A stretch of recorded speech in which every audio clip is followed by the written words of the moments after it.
എല്ലാവർക്കും നമസ്കാരം. ഞാനിന്നിവിടെ പറയാൻ പോകുന്നത് ഞാൻ കണ്ട ഒരു സ്വപ്നത്തെക്കുറിച്ചാണ്. സ്വപ്നമെന്നല്ല, ഒരു ദുസ്വപ്നം. ഞാനും എൻ്റെ കൂട്ടുകാരും ക്ലാസ്സിലിരുന്ന് സന്തോഷമായി പഠിക്കുകയായിരുന്നു.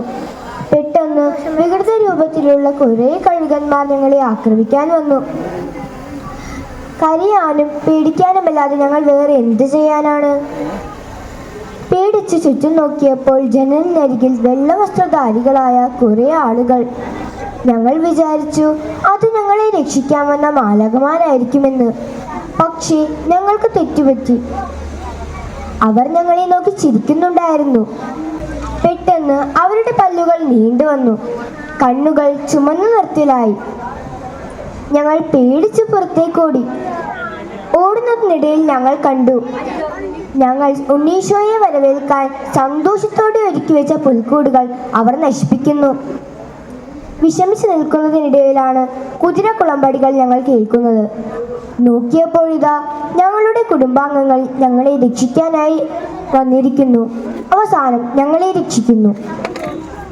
ഞാൻ കണ്ട സ്വപ്നത്തിലെ ഭീകരന്മാരെ പോലെ നമ്മുടെ നാടിനെ വിഴുങ്ങാൻ വന്നിരിക്കുന്ന വഖഫ് എന്ന ഭീകരതയ്ക്കെതിരെ പോരാടാനും നമ്മെ രക്ഷിക്കാനും ഒരു നായകൻ വരുമോ? ഒരു പക്ഷേ അത് ഉണ്ണിയേശു ആയിരിക്കുമോ? അല്ലെങ്കിൽ ഉണ്ണിയേശു നിയോഗിച്ച മറ്റാരെങ്കിലും? അത് ഉണ്ണിയേശു ആയിരിക്കുമെന്ന് വിചാരിക്കാനാണ് ഞങ്ങൾക്കിഷ്ടം. സങ്കടക്കടലിൽ മുങ്ങിത്താഴുന്ന മുൻപം ജനതയ്ക്ക് മുകളിൽ നക്ഷത്രങ്ങൾ തെളിയുന്നുണ്ട്. ഓർക്കണം, ഒരുമിച്ച് നിൽക്കണം. നായകൻ വരും, അവൻ നമ്മെ രക്ഷിക്കും. എല്ലാവർക്കും നന്ദി, നമസ്കാരം.